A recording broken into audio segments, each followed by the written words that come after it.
It's been 28 years since Jeep built a pickup truck, but the Wrangler-based Gladiator is finally here. Jeep tossed us the keys in Sacramento, and from there we drove it over 800 miles through the Nevada desert all the way to Moab, Utah, to see how this truck handles in the 4x4 Mecca of North America.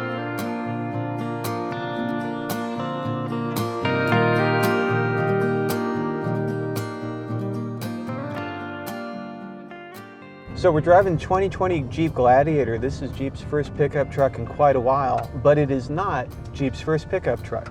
First truck that Jeep built was a wheelless pickup in '47. After a few years, they transitioned to the J10 series, which included the original Gladiator. Then they moved to a CJ-based Scrambler pickup truck, CJ8.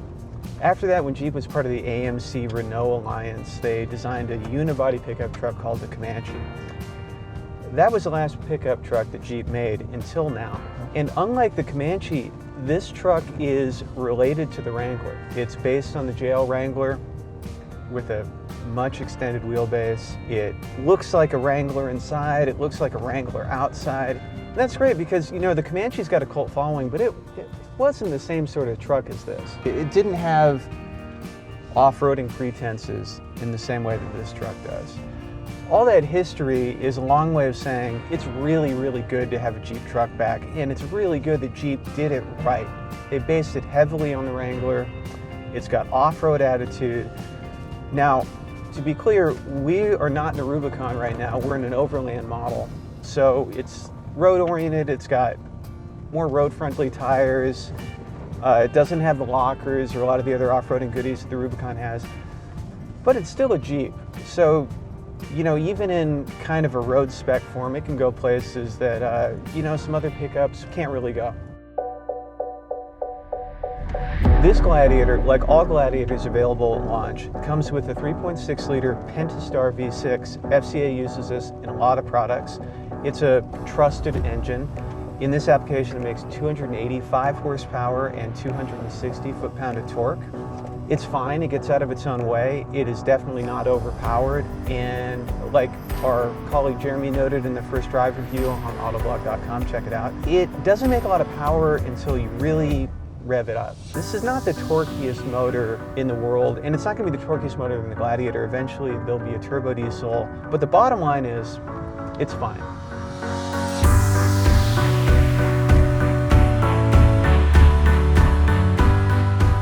In this spec, we've got 17-inch rims, and we're running 32-inch tires on them. They're Bridgestone Dueler HTs. They are not a particularly aggressive tire, but they are also fine for light off-roading. You don't want to rock crawl on them. You don't want to go through deep mud. It's not something that you, you know, go hit obstacles at your ORV park in, but it'll get you to a campsite. They're good tires. And they're quiet on the road. In fact, the whole truck is quiet on the road. That's something that was surprising to us in general. Tire noise contributes a lot to the overall noise and fatigue level on the freeway and the Rubicon. So the fact that this is much quieter and calmer for long distances on the freeway is actually appreciated. Here's the other thing. A lot of Jeep owners swap wheels and tires almost immediately. I would propose that if you want to get an Overland model for some of the feature content, or you don't need the lockers or whatever, but you are going to think about getting harder core tires and wheels, hold on to these ones. Put them on if you're just doing a long road trip, because they're actually really nice. I mean, don't get me wrong, I love a KO2 or a KM2, but they can be loud on the freeway. And there's something to be said for arriving at your destination refreshed and ready to go.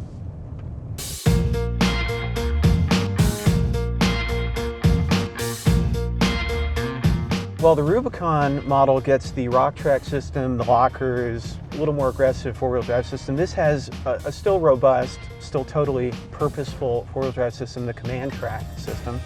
It's shift on the fly, and it has a real low range. It's a 2.72 to 1 crawl ratio. So we're on some bumpier stuff right now on this trail heading up to some switchbacks, but I want to talk for a minute about how nicely this Gladiator behaves on the road. I think that's really the key to this Overland model. We've already seen today that it can handle light to moderate off-road duties, even on these stock tires, pretty well, but it is shockingly comfortable and quiet on the freeway. Part of it's the long wheelbase, part of it's the tires cutting down on the road noise, part of it's the nice suspension. It's soft and cushy without being too roly-poly. We did something like 14 hours of driving yesterday. We went all the way from Sacramento to Moab. All in one day, pretty much in a straight shot. We rolled into town, and I mean, we were tired, don't get me wrong, that's a long day behind the wheel, but we were not nearly as wasted as we would have been had we been trying to do that in, say, a Rubicon with the off-road tires, extra road noise, harder sidewall. This truck has road manners that are just, frankly, kind of shocking.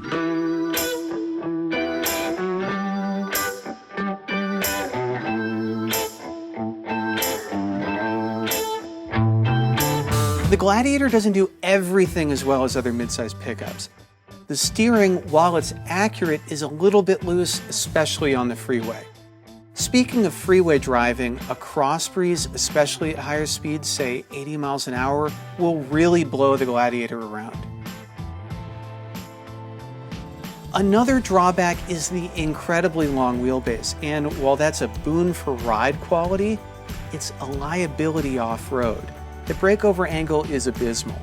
It'd be easy to get the Gladiator hung up on things that the Wrangler could just clamber over.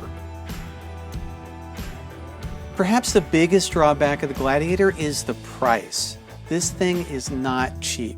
Including destination, the base Gladiator Sport has an MSRP of $35,000, and it'll cost you $2,000 to add an automatic. The Overland trim that we're driving starts at nearly $42,000. And the off-road ready Rubicon is a base price of over $45,000 and can be optioned all the way up to $60,000. That's a lot of cash for a midsize pickup, but to be fair, it's a lot of pickup for the price. The Gladiator can do things that none of the other midsize pickup trucks can do. While a stronger engine would be nice, I have no bones to pick with the Pentastar and the 8-speed automatic. They work very well together. That said, it's damn nice to be in a Jeep pickup again, especially one based on the rugged and capable Wrangler. I have no doubt whatsoever the Gladiator will be a success for Jeep.